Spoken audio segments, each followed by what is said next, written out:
TV4 ਉੱਤੇ programme ਖਬਰ ਦੀ ਖਬਰ ਦੇਖ ਰਹੇ ਸਾਰੇ ਦਰਸ਼ਕਾਂ ਨੂੰ ਮੈਂ ਸਰਬਜੀਤ ਸਿੰਘ ਘਮਾਣ ਫਤਿਹ ਅਰਜ਼ ਕਰਦਾ ਹਾਂ ਜੀ। ਵਾਹਿਗੁਰੂ ਜੀ ਕਾ ਖਾਲਸਾ, ਵਾਹਿਗੁਰੂ ਜੀ ਕੀ ਫਤਿਹ। ਸਾਰੇ ਭਾਰਤ ਦੇ ਵਿੱਚ ਖਾਸ ਤੌਰ ਤੇ ਭਾਰਤ ਦੇ ਪੂਰਬੀ ਜਿਹੜੇ ਰਾਜ ਨੇ ਅਸਾਮ, ਮਨੀਪੁਰ ਤੇ ਹੋਰ ਜਿਹੜੇ ਇਸ ਦਿਸ਼ਾ ਵੱਲ ਰਾਜ ਨੇ, ਉੱਥੇ ਖਲਬਲੀ ਮੱਚੀ ਹੋਈ ਹੈ। ਅੱਗਾਂ ਲੱਗ ਰਹੀਆਂ ਨੇ, ਕਰਫਿਊ ਲਾਏ ਜਾ ਰਹੇ ਨੇ, ਗੋਲਾਬਾਰੀ ਹੋ ਰਹੀ ਹੈ।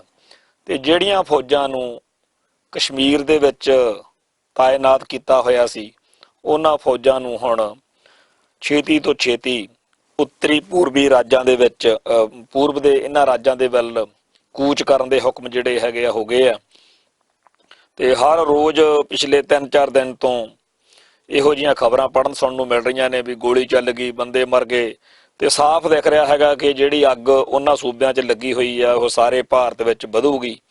ਤੇ ਸਾਰੇ ਭਾਰਤ ਦੇ ਅੱਡ-ਅੱਡ ਖਿੱਤਿਆਂ ਦੇ ਵਿੱਚ ਜਿਹੜੀ ਹੈਗੀ ਆ ਮੁਸਲਮਾਨ ਭਾਈਚਾਰੇ ਦੇ ਵਿੱਚ ਖਾਸ ਤੌਰ ਦੇ ਉੱਤੇ ਇੱਕ ਇਹੋ ਜਿਹੀ ਭਾਵਨਾ ਆ ਗਈ ਆ ਕਿ ਜੇਕਰ ਬਚਣਾ ਤਾਂ ਮੈਦਾਨ ਦੇ ਵਿੱਚ ਆਉਣਾ ਪੈਣਾ। ਤੋ ਸਾਰੇ ਮੁਲਕ ਦੇ ਵਿੱਚ ਹੀ ਇਹ ਜਿਹੜਾ ਹੋ ਹੱਲਾ ਮੱਚਿਆ ਹੋਇਆ, ਇਹਦਾ ਕੇਂਦਰੀ ਨੁਕਤਾ ਇਹ ਹੈਗਾ ਕਿ ਭਾਰਤੀ ਪਾਰਲੀਮੈਂਟ ਨੇ ਜਿਹੜੇ ਬ੍ਰਾਹਮਣਵਾਦੀ ਹਿੰਦੂਤਵੀ ਕੱਟੜਪੰਥੀ ਸੋਚ ਵਾਲਾ ਇਸ ਵੇਲੇ ਮੋਦੀ ਐਂਡ ਕੰਪਨੀ ਹੈ, ਉਹਨਾਂ ਨੇ ਇੱਕ ਨਾਗਰਿਕਤਾ ਸੋਧ ਬਿੱਲ ਲੈ ਕੇ ਆਂਦਾ, ਸਿਟੀਜ਼ਨ ਬਿੱਲ ਉਹਨੂੰ ਕਹਿੰਦੇ ਆ। ਉਹ ਬਿੱਲ ਜਿਹੜਾ ਹੈ ਉਹਦੇ ਕਰਕੇ ਸਾਰੇ ਭਾਰਤ ਦੇ ਵਿੱਚ ਤਾਂ ਜਿਹੜਾ ਚਲੋ ਇਹਦਾ ਵਿਰੋਧ ਮੁਸਲਮਾਨਾਂ ਵੱਲੋਂ ਹੋ ਰਿਹਾ, ਹੋਰਨਾਂ ਭਾਈਚਾਰਿਆਂ ਵੱਲੋਂ ਵੀ ਹੋ ਰਿਹਾ, ਸਿੱਖ ਵੀ ਇਹਦੇ ਵਿੱਚ ਵਿਰੋਧ ਬੜੀ ਸਥਿਤੀ ਵਿੱਚ ਹੀ ਨੇ। ਪਰ ਜਿਹੜਾ ਹੈਗਾ ਇਸ ਵੇਲੇ UNO ਤੋਂ ਲੈ ਕੇ ਸਾਰੇ ਮੁਲਕਾਂ ਦੇ ਵਿੱਚ ਵੀ ਇਸ ਬਿੱਲ ਨੇ ਇੱਕ ਚਰਚਾ ਛੇੜ ਦਿੱਤੀ ਆ। ਤੇ ਬਹੁਤੇ ਲੋਕ ਜਿਹੜੇ ਨੇ ਜਾਂ ਬਹੁਤੀਆਂ ਜਿਹੜੀਆਂ ਇੰਟਰਨੈਸ਼ਨਲ ਸੰਸਥਾਵਾਂ ਨੇ, ਬਾਡੀਜ਼ ਨੇ, ਉਹ ਇਸ ਬਿੱਲ ਦੇ ਖਿਲਾਫ ਨੇ। ਪਰ ਕਿਉਂਕਿ ਭਾਰਤ ਦੀ ਪਾਰਲੀਮੈਂਟ ਦੇ ਵਿੱਚ ਇਸ ਵੇਲੇ ਜਿਸ ਹਿੰਦੂ ਕੱਟੜਪੰਥੀ ਸੋਚ ਦਾ ਕਬਜ਼ਾ, ਉਹ ਇਹੋ ਜਿਹੀਆਂ ਗੱਲਾਂ ਦੇ ਵਿੱਚ ਨਹੀਂ ਆ ਕੇ ਰਾਜੀ ਕਿ ਜੀ ਦੂਜੇ ਮੁਲਕ ਕੀ ਕਹਿੰਦੇ ਆ, ਦੂਜੇ ਲੋਕ ਕੀ ਕਹਿੰਦੇ ਆ, ਜਾਂ ਦੂਜੇ ਧਰਮ ਕੀ ਕਹਿੰਦੇ ਆ, ਦੂਜੀਆਂ ਕੌਮਾਂ ਕੀ ਕਹਿੰਦੀਆਂ ਨੇ। ਬੜਾ ਸੁਣਦੇ ਰਹੇ ਆ ਹਿੰਦੂ, ਮੁਸਲਿਮ, ਸਿੱਖ, ਈਸਾਈ ਆਪਸ ਵਿੱਚ ਹੈ ਭਾਈ ਭਾਈ। ਪਰ ਹੁਣ ਮੁਸਲਮਾਨਾਂ ਨੂੰ ਇਹ ਅਕਲ ਦੇਣ ਦਾ ਏਜੰਡਾ ਜਿਹੜਾ ਹੈਗਾ ਉਹ ਲੈ ਕੇ ਮੈਦਾਨ ਦੇ ਵਿੱਚ ਹਿੰਦੂ ਕੱਟੜਪੰਥੀ ਸੋਚ ਆ ਗਈ ਆ। ਤੇ ਸਾਫ਼ ਦਿਖ ਰਿਹਾ ਹੈਗਾ ਕਿ ਆਉਣ ਵਾਲੇ ਦਿਨਾਂ ਦੇ ਵਿੱਚ ਕਤਲੋਗਾਰਦ ਦਾ, ਲੜਾਈ ਪੜ੍ਹਾਈ ਦਾ, ਖੂਨੀ ਜੰਗ ਦਾ, ਅੰਦਰੂਨੀ ਖਾਨਾ ਜੰਗੀ ਦਾ ਜਿਹੜਾ ਮਾਹੌਲ ਆ ਉਹ ਬਣੂਗਾ। ਸੋ ਅੱਜ ਅਸੀਂ ਇਸ ਗੱਲ ਦੇ ਉੱਤੇ ਚਰਚਾ ਕਰਾਂਗੇ ਕਿ ਜਿਹੜੇ ਨਾਗਰਿਕਤਾ ਸੋਧ ਬਿੱਲ ਨੇ ਭਾਰਤ ਵਿੱਚ ਕਿਵੇਂ ਅੰਦਰੂਨੀ ਖਾਨਾ ਜੰਗੀ ਦਾ ਮਾਹੌਲ ਤਿਆਰ ਕਰ ਦਿੱਤਾ ਹੋਇਆ।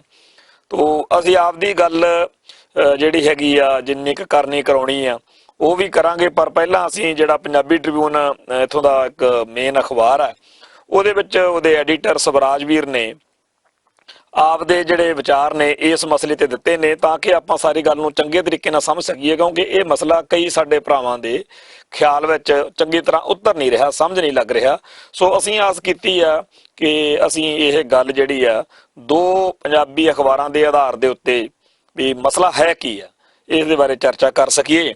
ਸੋ ਅਸੀਂ ਸਵਰਾਜਵੀਰ ਦੇ ਪਹਿਲੋਂ ਅਸੀਂ ਜਿਹੜੇ ਵਿਚਾਰ ਨੇ ਉਹ ਸੰਗਤਾਂ ਦੇ ਨਾਲ ਸਾਂਝੇ ਕਰਦੇ ਹਾਂ। ਉਹ ਲਿਖਦੇ ਆ ਕਿ ਬਹੁਤ ਸਾਰੇ ਲੋਕ ਨਾਗਰਿਕਤਾ ਸੋਧ ਬਿੱਲ ਦਾ ਵਿਰੋਧ ਕਰਨ ਵਾਲਿਆਂ ਨੂੰ ਇਹ ਸਵਾਲ ਪੁੱਛਦੇ ਨੇ ਕਿ ਇਸ ਬਿੱਲ ਦਾ ਵਿਰੋਧ ਕਿਉਂ ਕਰ ਰਹੇ ਹੋ। ਇਹ ਬਿੱਲ ਤਾਂ ਪਾਕਿਸਤਾਨ, ਬੰਗਲਾਦੇਸ਼ ਅਤੇ ਅਫਗਾਨਿਸਤਾਨ ਵਿੱਚ ਵਸਦੇ ਹਿੰਦੂਆਂ, ਸਿੱਖਾਂ, ਬੋਧੀਆਂ, ਜੈਨੀਆਂ, ਈਸਾਈਆਂ ਅਤੇ ਪਾਰਸੀਆਂ ਦਾ ਭਲਾ ਚਾਹੁੰਦਾ ਹੈ। ਤੁਸੀਂ ਜਾਣਦੇ ਹੀ ਹੋ ਕਿ ਇਹਨਾਂ ਦੇਸ਼ਾਂ ਵਿੱਚ ਇਹਨਾਂ ਫਿਰਕਿਆਂ ਦੇ ਲੋਕਾਂ ਉੱਤੇ ਕਿੰਨੇ ਜ਼ੁਲਮ ਹੋਏ ਨੇ। ਜੇ ਭਾਰਤ ਸਰਕਾਰ ਨਾਗਰਿਕਤਾ ਸੋਧ ਕਰਕੇ ਇਹਨਾਂ ਫਿਰਕਿਆਂ ਦੇ ਲੋਕਾਂ ਨੂੰ ਭਾਰਤ ਵਿੱਚ ਪਨਾਹ ਦੇ ਕੇ ਭਾਰਤੀ ਨਾਗਰਿਕ ਬਣਾਉਣਾ ਚਾਹੁੰਦੀ ਹੈ ਤਾਂ ਇਸ ਵਿੱਚ ਗਲਤ ਕੀ ਹੈ?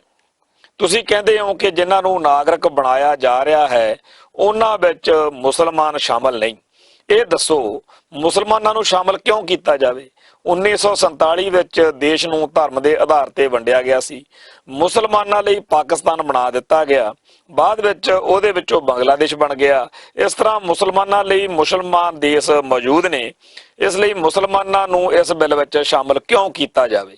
ਸੋ ਇਸ ਤਰੀਕੇ ਦੀ ਇੱਕ ਵਿਆਖਿਆ ਜਿਹੜੀ ਆ ਉਹ ਦੇ ਕੇ ਸੰਤੁਸ਼ਟ ਕਰਵਾਇਆ ਜਾ ਰਿਹਾ ਕਿ ਮੁਸਲਮਾਨਾਂ ਦਾ ਤਾਂ ਕੋਈ ਮਤਲਬ ਹੀ ਨਹੀਂ, ਉਹ ਆਪਦੇ ਮੁਸਲਮਾਨ ਮੁਲਕਾਂ 'ਚ ਜਾਣ, ਪਾਕਿਸਤਾਨ ਚਲੇ ਜਾਣ, ਬੰਗਲਾਦੇਸ਼ ਚਲੇ ਜਾਣ, ਪਰ ਹੋਰ ਵੀ ਬੜੇ ਮੁਸਲਮਾਨ ਮੁਲਕ ਨੇ ਉੱਥੇ ਚਲੇ ਜਾਣ। ਤੇ ਇਸ ਕਰਕੇ ਜਿਹੜਾ ਇਹ ਨੇੜੇ ਤੇੜੇ ਆ ਬੰਗਲਾਦੇਸ਼, ਪਾਕਿਸਤਾਨ ਤੇ ਹੋਰ ਮੁਲਕ ਨੇ, ਉਹਨਾਂ ਮੁਲਕਾਂ ਦੇ ਵਿੱਚ ਗੈਰ ਮੁਸਲਮਾਨ ਜਿਹੜੇ ਲੋਕ ਨੇ ਉਹਨਾਂ ਨੂੰ ਭਾਰਤ ਵਿੱਚ ਸਿਟੀਜ਼ਨਸ਼ਿਪ ਦੇਣ ਦਾ ਜਗਾੜਮੈਂਟ ਆ ਜਿਹੜਾ ਵੀ ਉਹ ਬਣਾਇਆ ਗਿਆ। ਤੋ ਇਹ ਗੱਲ ਜਿਹੜੀ ਹੈ ਸਵਰਾਜ ਵੀਰ ਦੀ ਆਪਾਂ ਪੜ੍ਹੀ ਆ, ਜਿਹਦਾ ਮੂਲ ਭਾਵ ਹੈਗਾ ਕਿ ਜਦੋਂ ਕੋਈ ਬੰਦਾ ਕਹਿੰਦਾ ਹੈ ਕਿ ਤੁਸੀਂ ਇਹਦਾ ਵਿਰੋਧ ਕਿਉਂ ਕਰਦੇ ਹੋ, ਤਾਂ ਆਹ ਗੱਲਾਂ ਕਹੀਆਂ ਜਾਂਦੀਆਂ ਨੇ ਕਿ ਮੁਸਲਮਾਨਾਂ ਲਈ 1947 ਦੇ ਵਿੱਚ ਪਾਕਿਸਤਾਨ ਬਣਾ ਦਿੱਤਾ ਗਿਆ, ਜਿਹਦੇ ਵਿੱਚੋਂ ਬੰਗਲਾਦੇਸ਼ ਬਣ ਗਿਆ, ਤੇ ਇਸ ਤਰ੍ਹਾਂ ਮੁਸਲਮਾਨਾਂ ਲਈ ਮੁਸਲਮਾਨ ਦੇਸ਼ ਮੌਜੂਦ ਨੇ ਤੇ ਮੁਸਲਮਾਨ ਇਸ ਬਿੱਲ ਵਿੱਚ ਸ਼ਾਮਲ ਨਹੀਂ ਹੈ। ਇਹਨਾਂ ਸਵਾਲਾਂ ਦੀ ਵਿਛਾੜ ਵੇਲੇ ਇੱਕ ਵੇਲੇ ਤਾਂ ਇਦਾਂ ਲੱਗਦਾ ਕਿ ਜੋ ਸਰਕਾਰ ਕਰ ਰਹੀ ਆ ਬਿਲਕੁਲ ਠੀਕ ਹੈ। ਪਹਿਲੀ ਵਾਰ ਸਰਕਾਰ ਦਾ ਧਿਆਨ ਇਹਨਾਂ ਦੇਸ਼ਾਂ ਦੇ ਹਿੰਦੂਆਂ ਤੇ ਹੋਰ ਪੀੜਤ ਫਿਰਕਿਆਂ ਦੇ ਲੋਕਾਂ ਵੱਲ ਗਿਆ ਹੈ ਤੇ ਕਿਸੇ ਨੂੰ ਵੀ ਇਸ ਬਿੱਲ ਤੇ ਕੋਈ ਉਜ਼ਰ ਨਹੀਂ ਹੋਣਾ ਚਾਹੀਦਾ। ਇਹ ਬਿੱਲ ਪਾਕਿਸਤਾਨ, ਬੰਗਲਾਦੇਸ਼ ਤੇ ਅਫਗਾਨਿਸਤਾਨ ਵਿੱਚੋਂ ਆਏ ਇਹਨਾਂ ਫਿਰਕਿਆਂ ਦੇ ਉਹਨਾਂ ਪਨਾਹਗੀਰਾਂ ਨੂੰ ਭਾਰਤੀ ਨਾਗਰਿਕਤਾ ਦੇ ਦੇਵੇਗਾ ਜਿਹੜੇ 6 ਸਾਲਾਂ ਤੋਂ ਭਾਰਤ ਵਿੱਚ ਰਹਿ ਰਹੇ ਹੋਣ। ਧਿਆਨ ਨਾਲ ਵੇਖਿਆ ਪਤਾ ਲੱਗਦਾ ਕਿ ਇਸ ਬਿੱਲ ਦੇ ਓਹਲੇ ਵਿੱਚ ਕੀ ਛੁਪਿਆ ਹੋਇਆ। ਇਹ ਬਿੱਲ 3 ਬਾਹਰਲੇ ਦੇਸ਼ਾਂ ਉੱਤੇ ਲਾਗੂ ਹੁੰਦਾ, ਪਾਕਿਸਤਾਨ, ਬੰਗਲਾਦੇਸ਼ ਤੇ ਅਫਗਾਨਿਸਤਾਨ, ਤੇ ਉਹਨਾਂ ਦੇਸ਼ਾਂ ਵਿੱਚ ਹਿੰਦੂਆਂ ਅਤੇ ਹੋਰ ਫਿਰਕਿਆਂ ਉੱਤੇ ਕੀਤੇ ਗਏ ਜ਼ੁਲਮਾਂ ਦੀ ਗੱਲ ਕੀਤੀ ਗਈ ਆ। ਪਰ ਜ਼ੁਲਮ ਤਾਂ ਲਾਗਲੇ ਹੋਰ ਦੇਸ਼ਾਂ ਸ਼੍ਰੀਲੰਕਾ, ਮਿਆਂਮਾਰ ਤੇ ਚੀਨ ਵਿੱਚ ਵੀ ਹੋਏ ਨੇ। ਸ਼੍ਰੀਲੰਕਾ ਵਿੱਚ ਤਾਮਿਲ ਲੋਕਾਂ ਉੱਤੇ ਹੋਏ ਨੇ, ਮਿਆਂਮਾਰ ਵਿੱਚ ਰੋਹਿੰਗੀਆ ਮੁਸਲਮਾਨਾਂ ਉੱਤੇ, ਤੇ ਚੀਨ ਵਿੱਚ ਤਿੱਬਤੀ ਤੇ ਉਰਗੀਰ ਮੁਸਲਮਾਨ ਵਿਤਕਰੇ ਤੇ ਜ਼ੁਲਮਾਂ ਦਾ ਸ਼ਿਕਾਰ ਹੋਏ ਨੇ। ਸਵਾਲ ਇਹ ਹੈ ਕਿ ਇਹਨਾਂ ਦੇਸ਼ਾਂ ਵਿੱਚ ਜ਼ੁਲਮ ਦਾ ਸ਼ਿਕਾਰ ਹੋਏ ਉਹਨਾਂ ਲੋਕਾਂ ਨੂੰ ਸ਼ਰਨ ਦੇਣ ਅਤੇ ਨਾਗਰਿਕ ਬਣਾਉਣ ਦੀ ਗੱਲ ਕਿਉਂ ਨਹੀਂ ਕੀਤੀ ਗਈ? ਕਿਉਂ ਸਿਰਫ ਪਾਕਿਸਤਾਨ, ਬੰਗਲਾਦੇਸ਼ ਤੇ ਅਫਗਾਨਿਸਤਾਨ ਦੀ ਗੱਲ ਕੀਤੀ ਗਈ ਹੈ? ਸਪਸ਼ਟ ਹੈ ਕਿ ਸਰਕਾਰ ਇਹਨਾਂ ਦੇਸ਼ਾਂ ਨੂੰ ਇਸ ਲਈ ਚੁਣ ਰਹੀ ਆ ਕਿ ਇਹ ਮੁਸਲਮਾਨ ਦੇਸ਼ ਨੇ ਤੇ ਵੱਡੀ ਬਹੁਗਿਣਤੀ ਫਿਰਕੇ ਦੇ ਲੋਕਾਂ ਭਾਵ ਹਿੰਦੂਆਂ ਨੂੰ ਇਹ ਦੱਸਣਾ ਚਾਹੁੰਦੀ ਹੈ ਕਿ ਉਹ ਹਿੰਦੂਆਂ ਨੂੰ ਇਹਨਾਂ ਦੇਸ਼ਾਂ ਵਿੱਚੋਂ ਮੁਸਲਮਾਨਾਂ ਦੁਆਰਾ ਕੀਤੇ ਗਏ ਜ਼ੁਲਮਾਂ ਤੋਂ ਬਚਾਉਣਾ ਚਾਹੁੰਦੀ ਹੈ। ਇਸ ਵਿੱਚ ਕੋਈ ਸ਼ੱਕ ਨਹੀਂ ਕਿ ਹਿੰਦੂਆਂ ਅਤੇ ਹੋਰਨਾਂ ਫਿਰਕਿਆਂ ਦੇ ਲੋਕਾਂ ਉੱਤੇ ਜ਼ੁਲਮ ਹੋਏ ਤੇ ਉਹਨਾਂ ਦੀ ਸਹਾਇਤਾ ਵੀ ਹੋਣੀ ਚਾਹੀਦੀ ਹੈ। ਸਵਾਲ ਇਹ ਹੈ ਕਿ ਸ਼੍ਰੀਲੰਕਾ, ਮਿਆਂਮਾਰ ਅਤੇ ਚੀਨ ਵਿੱਚ ਜ਼ੁਲਮ ਦਾ ਸ਼ਿਕਾਰ ਹੋਏ ਲੋਕਾਂ ਨੂੰ ਇਸ ਬਿੱਲ ਵਿੱਚ ਜਗ੍ਹਾ ਕਿਉਂ ਨਹੀਂ ਮਿਲੀ? ਇਸ ਦਾ ਜਵਾਬ ਇਹ ਹੈ ਕਿ ਸਰਕਾਰ ਇਹ ਬਿੱਲ ਮਾਨਵਵਾਦੀ ਸਰੋਕਾਰਾਂ ਕਾਰਨ ਨਹੀਂ, ਸਗੋਂ ਫਿਰਕੂ ਕਾਰਨਾਂ ਕਰਕੇ ਪਾਸ ਕਰਵਾਉਣਾ ਚਾਹੁੰਦੀ ਹੈ। ਪਾਕਿਸਤਾਨ ਵਿੱਚ ਸਭ ਤੋਂ ਪਹਿਲਾਂ ਅਹਿਮਦੀਆ ਫਿਰਕੇ ਦੇ ਲੋਕਾਂ ਨੂੰ ਸ਼ਿਕਾਰ ਬਣਾ ਕੇ ਉਹਨਾਂ ਨੂੰ ਗੈਰ ਮੁਸਲਮ ਕਰਾਰ ਦਿੱਤਾ ਗਿਆ, ਤੇ ਜਿਹੜੇ ਇਸ ਤੋਂ ਅੱਗੇ ਹਿੰਦੂਆਂ ਤੇ ਸਿੱਖਾਂ ਦੇ ਨਾਲ ਕੱਟੜਪੰਥੀਆਂ ਨੇ ਸੀਆ ਮੁਸਲਮਾਨਾਂ ਨੂੰ ਵੀ ਨਿਸ਼ਾਨਾ ਬਣਾਇਆ। ਸੀਆ ਫਿਰਕੇ ਦੀਆਂ ਮਸਜਿਦਾਂ ਵਿੱਚ ਗੋਲੀ ਚਲਾਈ ਗਈ ਤੇ ਬੰਬ ਧਮਾਕੇ ਕੀਤੇ ਗਏ। ਪਾਕਿਸਤਾਨ ਵਿੱਚ ਸਿੰਧੀਆਂ ਤੇ ਬਲੋਚੀਆਂ ਨਾਲ ਵੀ ਵਿਤਕਰਾ ਹੋਇਆ। ਜੇ ਸਰਕਾਰ ਦੇ ਸਰੋਕਾਰ ਧਰਮ ਨਿਰਪੱਖ ਅਤੇ ਮਾਨਵਵਾਦੀ ਹੁੰਦੇ ਤਾਂ ਸਰਕਾਰ ਅਹਿਮਦੀਆ, ਸ਼ੀਆ ਲੋਕਾਂ ਤੇ ਮੁਸਲਮਾਨ, ਬਲੋਚੀਆਂ ਤੇ ਸਿੰਧੀਆਂ ਨੂੰ ਵੀ ਇਸ ਬਿੱਲ ਵਿੱਚ ਸ਼ਾਮਲ ਕਰਦੀ। ਅਸਲ ਵਿੱਚ ਸਰਕਾਰ ਦਾ ਇਹ ਬਿੱਲ ਪਾਸ ਕਰਾਉਣ ਦਾ ਆਦੇਸ਼ ਹਿੰਦੂ ਮੁਸਲਮਾਨ ਦਫੇੜ ਨੂੰ ਜਿਉਂਦੇ ਰੱਖਣਾ ਹੈ, 1947 ਨੂੰ ਜਿਉਂਦੇ ਰੱਖਣਾ ਹੈ, 1947 ਨੂੰ 2020 ਵਿੱਚ ਲਿਆਉਣਾ ਤੇ ਅਗਾਂਹ ਖੜਨਾ ਹੈ। 1947 ਦੀ ਵੰਡ ਉਹਨਾਂ ਜ਼ਹਿਰੀਲੀਆਂ ਵਿਚਾਰਧਾਰਾਵਾਂ ਕਾਰਨ ਹੋਈ ਜਿਨ੍ਹਾਂ ਦਾ ਪ੍ਰਚਾਰ ਹਿੰਦੂ ਤੇ ਮੁਸਲਮਾਨ ਕੱਟੜਪੰਥੀ ਜਥੇਬੰਦੀਆਂ ਨੇ ਕੀਤਾ। ਅੰਗਰੇਜ਼ ਹਕੂਮਤ ਨੇ ਹਿੰਦੁਸਤਾਨੀਆਂ ਵਿੱਚ ਫਿਰਕੂ ਚੇਤਨਾ ਨੂੰ ਵਧਾਇਆ ਤੇ ਪਾੜੋ ਤੇ ਰਾਜ ਕਰੋ ਦੀ ਰਣਨੀਤੀ ਅਨੁਸਾਰ ਰਾਜ ਕੀਤਾ। ਮੁਸਲਿਮ ਲੀਗ ਅਤੇ ਹਿੰਦੂ ਕੱਟੜਪੰਥੀਆਂ 'ਚ ਸਾਂਝ ਇਹੀ ਹੈ ਕਿ ਦੋਵੇਂ ਤਰ੍ਹਾਂ ਦੀਆਂ ਜਥੇਬੰਦੀਆਂ ਇਹ ਮੰਨਦੀਆਂ ਹਨ ਤੇ ਸਨ ਕਿ ਦੇਸ਼ ਧਰਮ ਦੇ ਆਧਾਰ ਤੇ ਬਣਾਏ ਜਾਂਦੇ ਨੇ।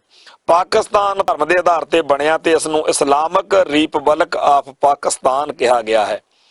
ਸੰਵਿਧਾਨਕ ਅਤੇ 1947 ਤੋਂ ਬਾਅਦ ਦੇ ਰਾਜਨੀਤਿਕ ਅਮਲ ਦੇ ਪੱਖ ਤੋਂ ਭਾਰਤ ਧਰਮ ਨਿਰਪੱਖ ਦੇਸ਼ ਹੈ, ਪਰ ਰਾਸ਼ਟਰੀ ਸਵੈਮ ਸੇਵਕ ਸੰਘ, ਉਹਦੇ ਨਾਲ ਸੰਬੰਧਿਤ ਸੰਗਠਨ ਤੇ ਭਾਰਤੀ ਜਨਤਾ ਪਾਰਟੀ ਹਮੇਸ਼ਾ ਕਹਿੰਦੇ ਰਹੇ ਨੇ ਕਿ ਭਾਰਤ ਹਿੰਦੂ ਰਾਸ਼ਟਰ ਹੈ। ਇਸ ਲਈ ਜਿਵੇਂ ਮੁਸਲਮਾਨ ਕੱਟੜਪੰਥੀ ਅਤੇ ਪਾਕਿਸਤਾਨੀ ਫੌਜ ਪਾਕਿਸਤਾਨ ਨੂੰ ਮੁਸਲਮਾਨ ਦੇਸ਼ ਬਣਾਈ ਰੱਖਣ ਅਤੇ ਧਾਰਮਿਕ ਘੱਟ ਗਿਣਤੀਆਂ ਨੂੰ ਤੰਗ ਕਰਨ ਉੱਤੇ ਵਜਿੱਦ ਨੇ, ਉਵੇਂ ਭਾਜਪਾ ਭਾਰਤ ਨੂੰ ਹਿੰਦੂ ਰਾਸ਼ਟਰ ਬਣਾਉਣ ਅਤੇ ਧਾਰਮਿਕ ਘੱਟ ਗਿਣਤੀਆਂ ਖਾਸ ਕਰਕੇ ਮੁਸਲਮਾਨਾਂ ਨੂੰ ਦੂਜੇ ਦਰਜੇ ਦੇ ਸ਼ਹਿਰੀ ਸਿੱਧ ਕਰਨ ਤੇ ਤੁਲੀ ਹੋਈ ਹੈ। ਇਹ ਵਰਤਾਰਾ ਸਿੱਧ ਕਰਦਾ ਕਿ ਕੱਟੜਪੰਥੀਆਂ ਭਾਵੇਂ ਉਹ ਕਿਸੇ ਵੀ ਧਰਮ ਨਾਲ ਸੰਬੰਧਿਤ ਕਿਉਂ ਨਾ ਹੋਣ ਦੇ ਉਦੇਸ਼ ਸਾਂਝੇ ਹੁੰਦੇ ਨੇ। ਲੋਕਾਂ ਨੂੰ ਫਿਰਕੂ ਆਧਾਰ ਤੇ ਵੰਡਣਾ ਤੇ ਫਿਰਕੂ ਨਫ਼ਰਤ ਪੈਦਾ ਕਰਕੇ ਤਾਕਤ ਹਥਿਆਉਣਾ ਤੇ ਬਣਾਈ ਰੱਖਣਾ। ਹਿੰਦੁਸਤਾਨ ਬਰੇ ਸ਼ਗੀਰ ਉਪ ਮਹਾਦੀਪ ਦੇ ਸੰਦਰਭ ਵਿੱਚ 1947 ਨੂੰ ਜਿਉਂਦਾ ਰੱਖਣਾ।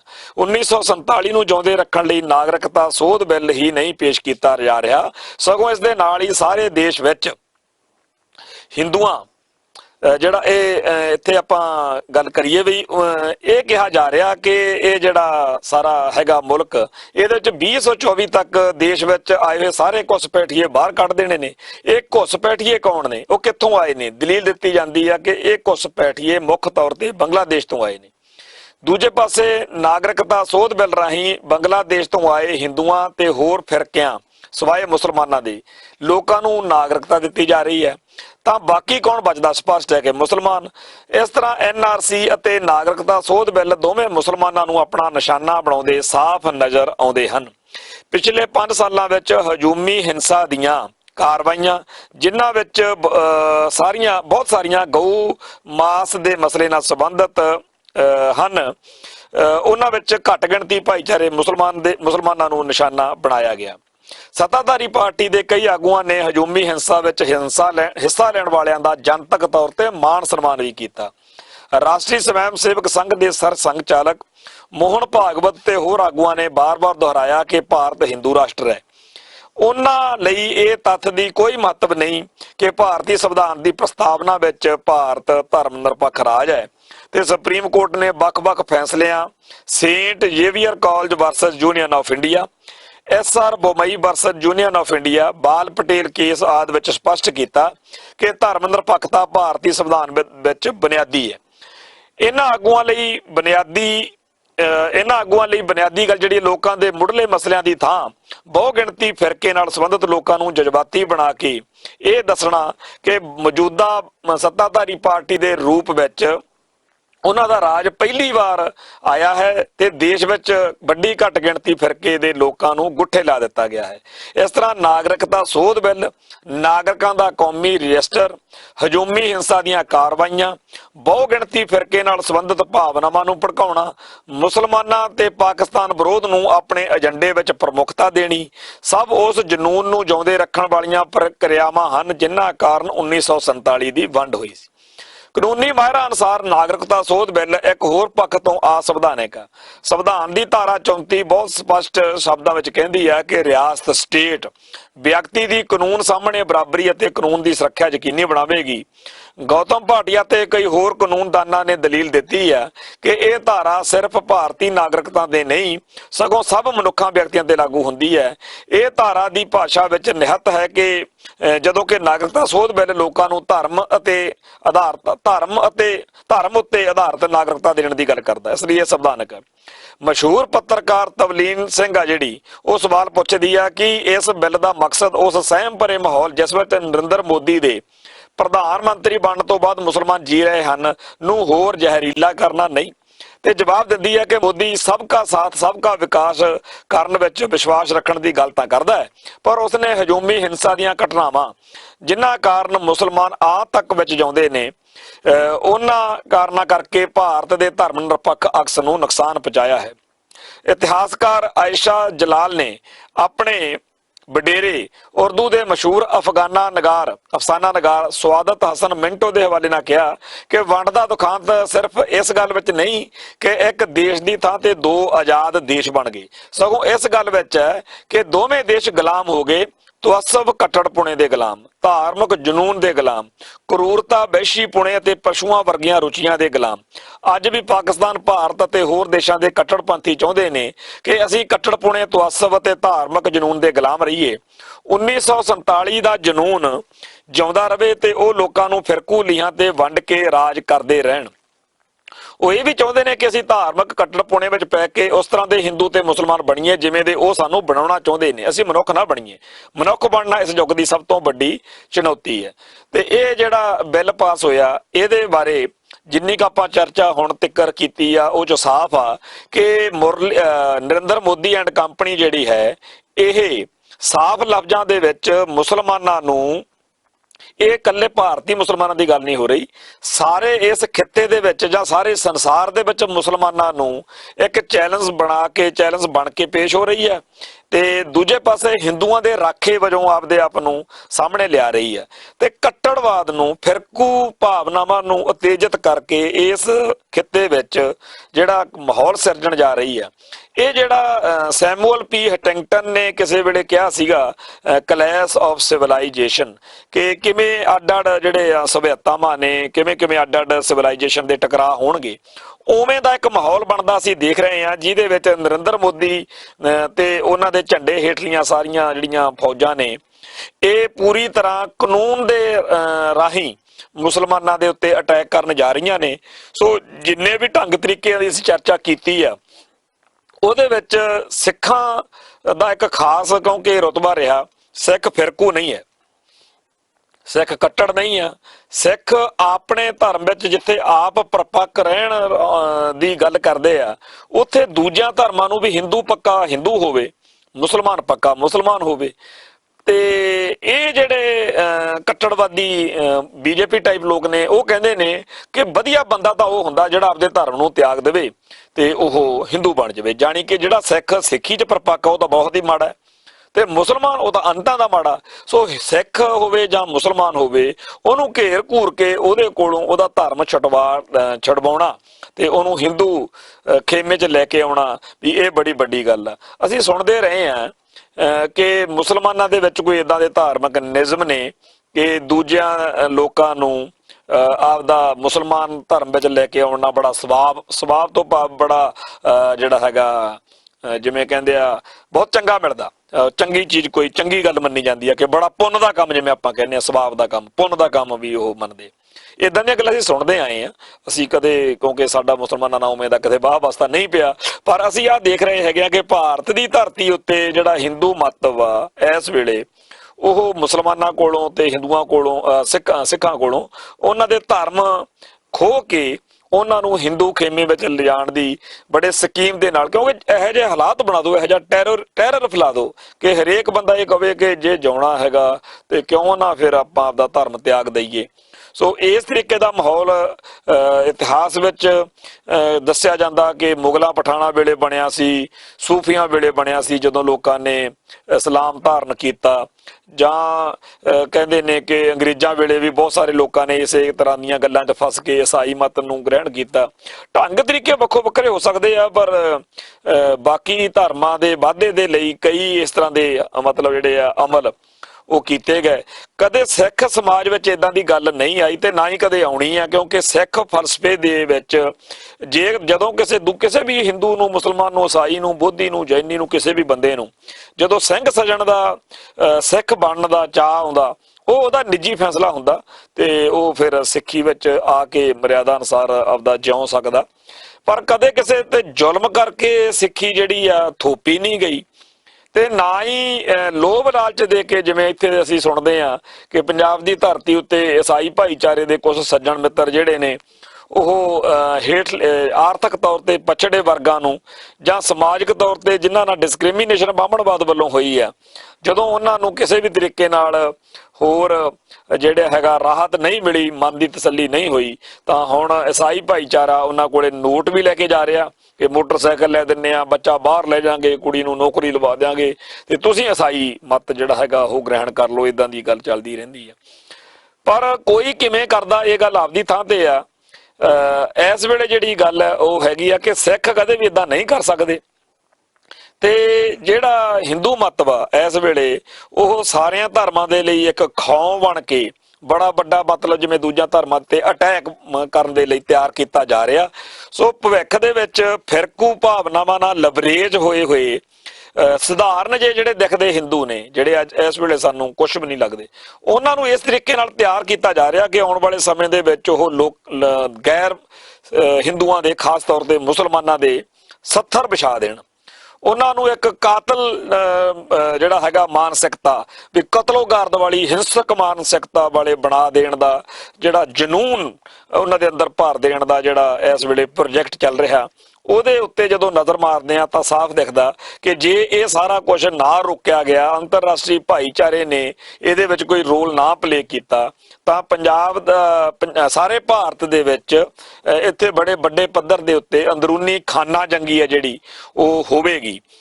ਸਾਡੇ ਲਈ ਜਾਣਨਾ ਬੜਾ ਜ਼ਰੂਰੀ ਆ ਕਿ ਲੋਕ ਸਭਾ ਦੇ ਵਿੱਚ ਜਦੋਂ ਇਹ ਨਾਗਰਿਕ ਸੋਧ ਬਿੱਲ ਬਹੁਮਤ ਨਾਲ ਪਾਸ ਹੋਇਆ, ਉਦੋਂ ਕਾਂਗਰਸ ਅਤੇ ਤ੍ਰਿਣਮੂਲ ਕਾਂਗਰਸ ਸਮੇਤ ਬਹੁਤ ਸਾਰੀਆਂ ਵਿਰੋਧੀ ਪਾਰਟੀਆਂ ਨੇ ਇਸ ਬਿੱਲ ਨੂੰ ਸੰਵਿਧਾਨ ਦੀ ਉਲੰਘਣਾ ਕਰਾਰ ਦਿੰਦਿਆਂ ਇਹਦਾ ਵਿਰੋਧ ਕੀਤਾ। ਭਾਜਪਾ ਉਹਨਾਂ ਕਈ ਪਾਰਟੀਆਂ ਦੀ ਹਮਾਇਤ ਹਾਸਲ ਕਰਨ ਵਿੱਚ ਕਾਮਯਾਬ ਰਹੀ ਜਿਨ੍ਹਾਂ ਨੇ ਨੈਸ਼ਨਲ ਡੈਮੋਕ੍ਰੈਟਿਕ ਅਲਾਇੰਸ ਦੀ ਪਹਿਲੇ 5 ਸਾਲ ਦੀ ਸਰਕਾਰ ਦੌਰਾਨ ਇਸ ਦਾ ਵਿਰੋਧ ਕੀਤਾ ਸੀ। ਇਸ ਵਿੱਚ ਘੱਟ ਗਿਣਤੀਆਂ ਦੇ ਸਰੋਕਾਰਾਂ ਨਾਲ ਖੜਨ ਦਾ ਦਾਅਵਾ ਕਰਨ ਵਾਲੇ ਸ਼੍ਰੋਮਣੀ ਅਕਾਲੀ ਦਲ, ਧਰਮ ਨਿਰਪੱਖਤਾ ਦੀ ਮਦਈ ਕਹਾਉਂਦੀ ਜਨਤਾ ਦਲ ਯੂ, ਬੀਜੂ ਜਨਤਾ ਦਲ, AIDMK ਇਹ ਸ਼ਾਮਲ ਨੇ। ਸੋ ਨਾਗਰਿਕ ਸੋਧ ਬਿੱਲ ਮੁਤਾਬਕ ਪਾਕਿਸਤਾਨ, ਬੰਗਲਾਦੇਸ਼ ਤੇ ਅਫਗਾਨਿਸਤਾਨ ਤੋਂ 31 ਦਸੰਬਰ 2014 ਤੱਕ ਭਾਰਤ ਆਉਣ ਵਾਲੇ ਹਿੰਦੂ, ਸਿੱਖ, ਬੋਧੀ, ਜੈਨੀ, ਪਾਰਸੀ ਅਤੇ ਈਸਾਈ ਇੱਥੋਂ ਦੀ ਨਾਗਰਿਕਤਾ ਲੈਣ ਦੇ ਹੱਕਦਾਰ ਨੇ। ਅਮਰੀਕਾ ਦੇ ਅੰਤਰਰਾਸ਼ਟਰੀ ਧਾਰਮਿਕ ਆਜ਼ਾਦੀ ਬਾਰੇ ਫੈਡਰਲ ਕਮਿਸ਼ਨ ਨੇ ਨਾਗਰਿਕ ਸੋਧ ਬਿੱਲ ਨੂੰ ਗਲਤ ਦਿਸ਼ਾ ਵੱਲ ਖਤਰਨਾਕ ਕਦਮ ਕਰਾਰ ਦਿੱਤਾ ਤੇ ਗ੍ਰਹਿ ਮੰਤਰੀ ਅਮਿਤ ਸ਼ਾਹ ਉੱਤੇ ਪਾਬੰਦੀਆਂ ਲਾਉਣ ਦਾ ਵੀ ਸੰਕੇਤ ਜਿਹੜਾ ਹੈਗਾ ਦਿੱਤਾ ਗਿਆ। ਲੋਕ ਸਭਾ ਵਿੱਚ ਵਿਰੋਧੀ ਧਿਰ ਨੇ ਇਸ ਬਿੱਲ ਨੂੰ ਸੰਵਿਧਾਨ ਦੀ ਧਾਰਾ 14 ਦੇ ਵਿਰੁੱਧ ਦੱਸਿਆ ਕਿਉਂਕਿ ਇਸ ਸੰਵਿਧਾਨ ਵਿੱਚ ਧਰਮ ਦੇ ਆਧਾਰ ਉੱਤੇ ਨਾਗਰਿਕਤਾ ਦਾ ਕੋਈ ਸੰਕਲਪ ਨਹੀਂ। ਜਿੰਨਾ ਵੀ ਯੂਰਪੀਅਨ ਜਾਂ ਹੋਰ ਦੇਸ਼ਾਂ ਵਿੱਚ ਸਿਆਸੀ ਸ਼ਰਨ ਜਾਂ ਨਾਗਰਿਕਤਾ ਦਿੱਤੀ ਜਾਂਦੀ ਹੈ ਉਹ ਧਰਮ ਨਹੀਂ ਬਲਕਿ ਵਿਅਕਤੀ ਦੀ ਮਨੁੱਖੀ ਪਛਾਣ ਤੇ ਸਿਆਸੀ ਜ਼ਬਰ ਦੇ ਆਧਾਰ ਤੇ ਦਿੱਤੀ ਜਾਂਦੀ ਹੈ। NDA ਵਿੱਚ ਸ਼ਾਮਲ ਜਨਤਾ ਦਲ ਯੂ ਤੇ ਅਕਾਲੀ ਦਲ ਵਰਗੀਆਂ ਧਿਰਾਂ ਨੇ ਸੰਕੇਤ ਦਿੱਤਾ ਕਿ ਉਹ ਬਰਾਬਰੀ ਦੇ ਗੱਠਜੋੜ ਤੇ ਆਪਣੇ ਸਿਧਾਂਤ ਉੱਤੇ ਕਾਇਮ ਰਹਿਣ ਦੀ ਬਜਾਏ ਸੱਤਾ ਵਿੱਚ ਹਿੱਸੇਦਾਰੀ ਦੇ ਸੀਮਤ ਉਦੇਸ਼ ਤੋਂ ਵੱਧ ਪ੍ਰਭਾਵਿਤ ਨੇ।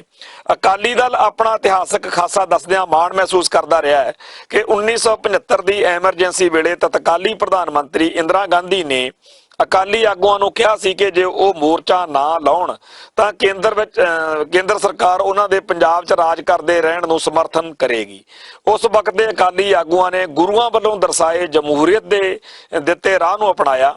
ਹੁਣ ਅਕਾਲੀ ਦਲ ਨੇ ਘੱਟ ਗਿਣਤੀਆਂ ਦੇ ਸਰੋਕਾਰਾਂ ਅਤੇ ਮਨੁੱਖੀ ਅਧਿਕਾਰਾਂ ਦੀ ਬਜਾਏ ਭਾਜਪਾ ਨਾਲ ਹਿੱਸੇਦਾਰੀ ਕਾਇਮ ਰੱਖਣ ਨੂੰ ਹੀ ਮੁੱਖ ਜਿਹੜੀ ਗੱਲ ਮੰਨ ਲਿਆ ਤੇ ਦਲ ਨੇ ਹਜੂਮੀ ਹਿੰਸਾ ਵਿੱਚ ਇੱਕ ਖਾਸ ਫਿਰਕੇ ਦੇ ਲੋਕਾਂ ਨੂੰ ਮਾਰਨ, ਕਸ਼ਮੀਰ ਵਿੱਚ ਧਾਰਾ 370 ਮਨਸੂਖ ਕਰਨ ਤੇ ਹੋਰ ਮੁੱਦਿਆਂ ਦੇ ਮੌਕੇ ਵੀ ਇਦਾਂ ਦੀ ਹੋਈ ਜਿਹੜੀ ਨੀਤੀ ਆ ਉਹ ਰੱਖੀ ਸੀ।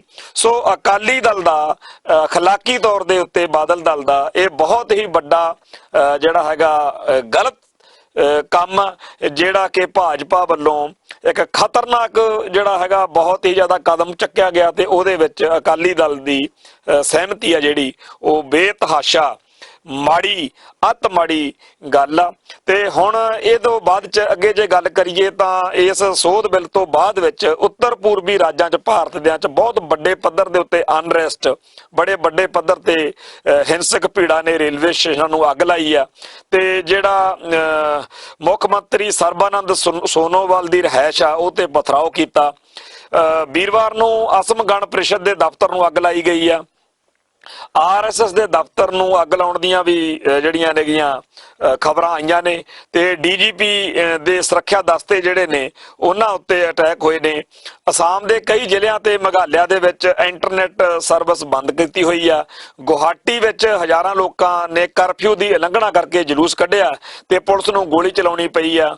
ਇੱਕ ਰਾਤ ਨੂੰ ਹਰ ਰੋਜ਼ ਪਤਾ ਲੱਗਦਾ ਕਿ ਹਜ਼ਾਰਾਂ ਲੋਕਾਂ ਦੀ ਭੀੜ ਮਸ਼ਾਲਾਂ ਲੈ ਕੇ ਸੜਕਾਂ ਤੇ ਨਿਕਲਦੀ ਆ। ਉੱਥੇ ਬੜੇ ਵੱਡੇ ਪੱਧਰ ਦੇ ਉੱਤੇ ਮੇਘਾਲਿਆ ਦੀ ਰਾਜਧਾਨੀ ਸ਼ਿਲੌਂਗ ਵਿੱਚ ਅਗਜ਼ਨੀ ਦੀਆਂ ਘਟਨਾਵਾਂ ਹੋਈਆਂ ਨੇ ਤੇ ਸਥਿਤੀ ਬੜੀ ਟੈਰਰਫੁਲ ਬਣੀ ਹੋਈ ਆ। ਤ੍ਰਿਪੁਰਾ ਵਿੱਚ ਅਸਾਮ ਰਾਈਫਲ ਦੀ ਜਿਹੜੀ ਤਾਇਨਾਤੀ ਕਰਨੀ ਪਈ ਆ।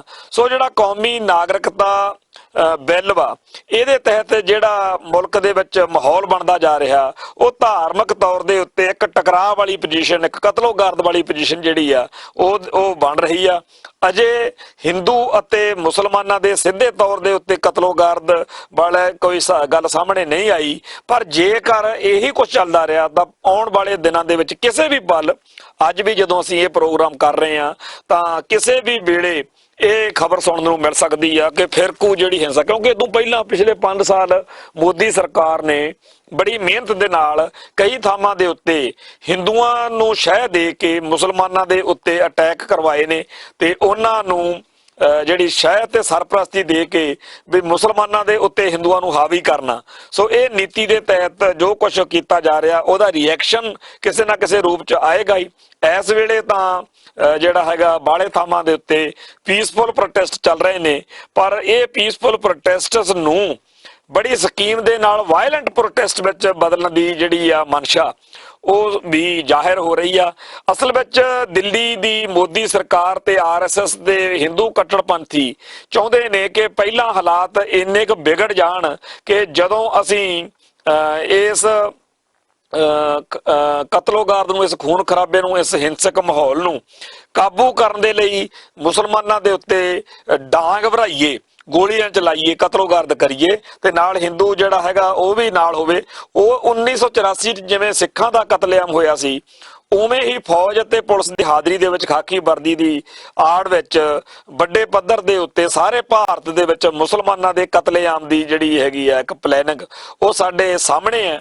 ਤੇ ਕੀ ਅੰਤਰਰਾਸ਼ਟਰੀ ਭਾਈਚਾਰਾ ਜਿਹੜਾ ਹੈ ਉਹ ਇਸ ਪਾਸੇ ਧਿਆਨ ਦਿੰਦਾ ਕਿ ਨਹੀਂ ਦਿੰਦਾ? ਕਿਉਂਕਿ ਅੱਜ ਦੀਆਂ ਖਬਰਾਂ ਸਾਰੇ ਅਸੀਂ ਜਿਹੜੀਆਂ ਦੇਖ ਰਹੇ ਹਾਂ ਉਹਦੇ 'ਚ ਇਹ ਹੈਗਾ ਕਿ ਯੂਐਨਓ ਤੱਕ ਇਸ ਬਿੱਲ ਨੇ ਜਾਂ ਇਸ ਖੂਨ ਖਰਾਬੇ ਭਰੇ ਮਾਹੌਲ ਨੇ ਆਪਦਾ ਅਸਰ ਜਿਹੜਾ ਹੈਗਾ ਉਹ ਛੱਡਿਆ ਵਾ। ਹੁਣ ਭਵਿੱਖ ਵਿੱਚ ਬਣਦਾ ਕੀ ਆ ਇਹ ਤਾਂ ਗੱਲ ਬਾਅਦ ਦੀ ਆ, ਪਰ ਇਸ ਵੇਲੇ ਬਹੁਤ ਵੱਡੀ ਲੋੜ ਆ ਕਿ ਦੁਨੀਆ ਭਰ ਦੇ ਮੁਲਕ ਜਿਹੜੇ ਨੇ ਉਹ ਇੱਕ ਵਾਰ ਇਸ ਗੱਲ ਵਿੱਚ ਇੰਟਰਵੀਨ ਕਰਨ, ਦਖਲਅੰਦਾਜ਼ੀ ਕਰਨ ਤੇ ਇਸ ਗੱਲ ਨੂੰ ਸਾਡੇ ਭਾਈਚਾਰੇ ਨੂੰ, ਖਾਸ ਤੌਰ ਤੇ ਸਿੱਖਾਂ ਨੂੰ ਇਸ ਮੌਕੇ ਕੀ ਕਰਨਾ ਚਾਹੀਦਾ। ਕਿਉਂਕਿ ਇਹ ਗੱਲ ਸਾਫ਼ ਦਿਖਦੀ ਆ ਕਿ ਗੱਲ ਇਕੱਲੇ ਮੁਸਲਮਾਨਾਂ ਤੱਕ ਨਹੀਂ ਖੜੀ ਰਹਿਣੀ, ਇਹ ਬਾਕੀਆਂ ਦੀ ਵੀ ਵਾਰੀ ਆਊਗੀ ਤੇ ਬਾਕੀ ਧਰਮਾਂ ਨੂੰ ਟਾਰਗੇਟ ਕਰਨ ਦੇ ਲਈ ਉਹਨਾਂ ਨੇ, ਕਿਉਂਕਿ ਉਹ ਜਿਵੇਂ ਪਿੱਛੇ ਦੇ ਸਮੇਂ ਦੇ ਵਿੱਚ ਬਾਰ-ਬਾਰ ਇਹ ਗੱਲ ਹਿੰਦੂ ਕੱਟੜਪੰਥੀ ਬੀਜੇਪੀ ਦੇ ਲੀਡਰ ਕਹਿੰਦੇ ਰਹੇ ਨੇ ਕਿ ਅਸੀਂ ਜਿਹੜਾ ਹੈਗਾ 2020 ਤੱਕ ਇਸ ਮੁਲਕ ਨੂੰ ਮੁਸਲਮਾਨਾਂ ਤੋਂ ਮੁਕਤ ਕਰਵਾ ਲੈਣਾ, ਅਸੀਂ ਇਹਨੂੰ ਹਿੰਦੂ ਰਾਸ਼ਟਰ ਘੋਸ਼ਿਤ ਕਰ ਦੇਣਾ ਤੇ ਉਹਨਾਂ ਨੂੰ ਮੁਸਲਮਾਨ ਜਿਹੜੇ ਹੈਗੇ ਨੇ ਉਹ ਖਾਸ ਤੌਰ ਤੇ ਟਾਰਗੇਟ ਉੱਤੇ ਰੱਖ ਕੇ ਇਸ ਬਹਾਨੇ ਵੀ ਜਿਵੇਂ ਇੱਕ ਦੁਸ਼ਮਣ ਦੇ ਦਈਦਾ ਕਿ ਇਹਦੇ ਬਹਾਨੇ ਇਹਨੂੰ ਕੁੱਟ ਕਟਾਪੇ ਕਰਕੇ ਹਿੰਦੂ ਉਨਮਾਦ ਨੂੰ, ਹਿੰਦੂ ਜਨੂਨ ਨੂੰ ਭੜਕਾਉਣ ਦਾ ਜਿਹੜਾ ਹੈਗਾ ਯਤਨ ਆ ਉਹ ਕੀਤਾ ਜਾਣਾ। ਸੋ ਇਸ ਮੌਕੇ ਅਸੀਂ ਇਹ ਦੇਖ ਰਹੇ ਹਾਂ ਕਿ ਸਾਰੇ ਭਾਰਤ ਦੇ ਵਿੱਚ ਇੱਕ ਟੈਰਰ, ਇੱਕ ਦਹਿਸ਼ਤ ਦੀ ਲਹਿਰ ਆ ਜਿਹੜੀ ਉਹ ਚੱਲ ਰਹੀ ਆ। ਅੱਡ-ਅੱਡ ਖਿੱਤਿਆਂ ਚੋਂ ਅੱਡ-ਅੱਡ ਤਰ੍ਹਾਂ ਦੇ ਜਿਹੜੇ ਨੇ ਉਹ ਸਾਨੂੰ ਖਬਰਾਂ ਮਿਲ ਰਹੀਆਂ ਨੇ ਤੇ ਜਿਹੜੇ ਮੇਨ ਮੁੱਦੇ ਸੀ ਅਸਲ ਵਿੱਚ ਜਿਹੜੇ ਇਸ ਮੁਲਕ ਦੇ ਲੋਕਾਂ ਦੀਆਂ ਲੋੜਾਂ ਸੀ, ਗੁੱਲੀ ਤੇ ਜੁੱਲੀ ਨਾਲ ਸੰਬੰਧਿਤ ਰੋਟੀ, ਕੱਪੜਾ ਤੇ ਮਕਾਨ। ਹਜ਼ਾਰਾਂ ਲੋਕ ਭੁੱਖੇ ਸੌਂਦੇ ਆ ਇਸ ਮੁਲਕ ਦੇ, ਹਜ਼ਾਰਾਂ ਲੋਕਾਂ ਦੇ ਸਿਰ ਦੇ ਉੱਤੇ ਛੱਤ ਨਹੀਂ ਹੈ ਤੇ ਹਜ਼ਾਰਾਂ ਲੋਕ ਜਿਹੜੇ ਨੇ ਉਹ ਭੁੱਖੇ, ਨੰਗੇ ਤੇ ਰੋਟੀ, ਕੱਪੜਾ ਤੇ ਮਕਾਨ ਦੀਆਂ ਮੁੱਢਲੀਆਂ ਲੋੜਾਂ ਤੋਂ ਮਹਿਰੂਮ ਨੇ। ਲੱਖਾਂ ਲੋਕ ਜਿਹੜੇ ਨੇ ਉਹ ਹਸਪਤਾਲਾਂ ਦੀ, ਹੈਲਥ ਦੀਆਂ ਜਿਹੜੀਆਂ ਸਰਵਿਸਿਜ਼ ਨੇ, ਵਿਦਿਅਕ ਸਿਸਟਮ ਤੋਂ ਮਹਿਰੂਮ ਨੇ। ਬਹੁਤ ਵੱਡੀਆਂ ਜਿਹੜੀਆਂ ਮੁੱਢਲੀਆਂ ਲੋੜਾਂ ਨੇ, ਜੰਗਲ ਪਾਣੀ ਜਾਣ ਤੱਕ ਦੇ ਇਸ ਮੁਲਕ ਦੇ ਕੋਲੇ ਸਾਧਨ ਨਹੀਂ ਹੈਗੇ ਤੇ ਇਹ ਮੁਲਕ ਜਿੱਥੇ ਚੱਪੇ-ਚੱਪੇ ਉੱਤੇ ਗੁਰਬਤ ਆ, ਬਿਮਾਰੀ ਆ, ਰੋਗ ਨੇ, ਔਖ ਆ, ਸਮੱਸਿਆਵਾਂ ਨੇ, ਉਹਦੇ ਵਾਲੇ ਪਾਸੇ ਸਟੇਟ ਗਵਰਨਮੈਂਟ ਜਾਂ ਭਾਰਤੀ ਹਕੂਮਤੀ ਮਸ਼ੀਨਰੀ ਧਿਆਨ ਦੇਣ ਦੀ ਬਜਾਏ ਕੁਝ ਨਵੇਂ ਇਹੋ ਜਿਹੇ ਮੁੱਦੇ ਲੱਭ ਕੇ ਲਿਆ ਰਹੀ ਆ ਜਿਹਦੇ ਨਾਲ ਅਸਲ ਮੁੱਦੇ ਆ ਜਿਹੜੇ ਉਹਨਾਂ ਵੱਲ ਲੋਕਾਂ ਦਾ ਧਿਆਨ ਹੀ ਨਾ ਜਾਵੇ। ਜੇਕਰ ਇਸ ਨਾਗਰਿਕਤਾ ਸੋਧ ਬਿੱਲ ਤੋਂ ਬਾਅਦ ਵਿੱਚ ਬਣੇ ਹੋਏ ਮਾਹੌਲ ਦੇ ਕਰਕੇ ਫਿਰਕੂ ਤਣਾਅ ਵੱਧਦਾ ਹੈ ਤੇ ਕਤਲੋਗਾਰਦ ਹੁੰਦੀ ਆ ਤਾਂ ਅਗਲੇ 5-7 ਸਾਲ ਜਿਹੜੇ ਨੇ ਫਿਰ ਉਹ ਇਸ ਅੱਗ ਨੂੰ ਜਿਹੜਾ ਹੈਗਾ ਵਧਾਈ ਰੱਖਣਗੇ ਤੇ ਉਹ ਅੱਗ ਜਿਹੜੀ ਹੈਗੀ ਆ ਉਹਦੇ ਵਿੱਚ ਸੈਂਕੜੇ ਲੱਖਾਂ ਲੋਕਾਂ ਦਾ ਘਾਣ ਹੋਣਾ, ਪਤਾ ਨਹੀਂ ਕਿੰਨੇ ਰੇਪ ਹੋਣੇ ਆ ਬੱਚੀਆਂ ਨਾਲ, ਕਿੰਨਾ ਇਸ ਦੌਰ ਵਿੱਚ ਮਨੁੱਖੀ ਜਾਨਾਂ ਨੇ ਜਾਣਾ ਤੇ ਹਰੇਕ ਮਰਨ ਵਾਲੇ ਨੂੰ ਜਾਂ ਮਾਰਨ ਵਾਲੇ ਨੂੰ ਇਹ ਲੱਗਣਾ ਕਿ ਮੈਂ ਆਪਦੀ ਥਾਂ ਤੇ ਠੀਕ ਲੜਾਈ ਲੜ ਰਿਹਾ। ਸੋ ਭਾਰਤੀ ਹਕੂਮਤੀ ਮਸ਼ੀਨਰੀ ਨੇ ਇਹੋ ਜਿਹਾ ਮਾਹੌਲ ਬਣਾ ਦੇਣ ਦਾ ਜਿਹੜਾ ਪ੍ਰੋਜੈਕਟ ਆਰੰਭਿਆ ਹੋਇਆ ਕਿ ਪਹਿਲੋਂ ਇੱਕ ਵਾਰੀ ਭੱਠੀ ਤਾਂ ਤਪਾਓ ਨਾ, ਫਿਰ ਤੇ ਭੱਠੀ ਤਪ ਗਈ ਆ, ਹੁਣ ਇਹਦੇ ਵਿੱਚ ਕਿੰਨੀਆਂ ਕੁ ਲੋਥਾਂ ਦੇ ਅੰਬਾਰ ਲੱਗਦੇ ਆ, ਕਿੰਨੇ ਕੁ ਘਰਾਂ 'ਚ 70 ਵਿਛਦੇ ਆ, ਕਿੰਨੀਆਂ ਕੁ ਔਰਤਾਂ ਦੇ ਸਿਰ ਦੇ ਚਿੱਟੀਆਂ ਚੁੰਨੀਆਂ ਜਿਹੜੀਆਂ ਨੇ ਉਹ ਆਉਂਦੀਆਂ ਨੇ। ਇਹ ਸਮੇਂ ਦੀ ਗੱਲ ਆ ਕਿ ਕਦੋਂ ਇਹ ਭਾਣਾ ਵਾਪਰਦਾ। ਪਰ ਕੀ ਮਨੁੱਖਤਾ ਜਿਹੜੀ ਆ ਉਹ ਇੰਨੀ ਹੋਈ ਜਿਹੜੀ ਗਈ ਗੁਜ਼ਰੀ ਹੋ ਗਈ ਆ ਕਿ ਅਸੀਂ ਸਾਰੇ ਆਰਾਮ ਨਾਲ ਬੈਠ ਕੇ ਦੇਖਦੇ ਰਵਾਂਗੇ ਕਿ ਕਦੋਂ ਸਾਡੇ ਸਾਹਮਣੇ ਟੈਲੀਵਿਜ਼ਨ ਤੇ ਖਬਰ ਆਉਂਦੀ ਆ ਕਿ ਹਿੰਦੂ ਅਤੇ ਮੁਸਲਮਾਨਾਂ ਦੇ ਆਪਸੀ ਜਿਹੜਾ ਹੈ ਕਤਲੋਗਾਰ ਦੇ ਵਿੱਚ, ਦੰਗਿਆਂ ਦੇ ਵਿੱਚ ਹਜ਼ਾਰਾਂ ਲੋਕ ਮਾਰੇ ਗਏ।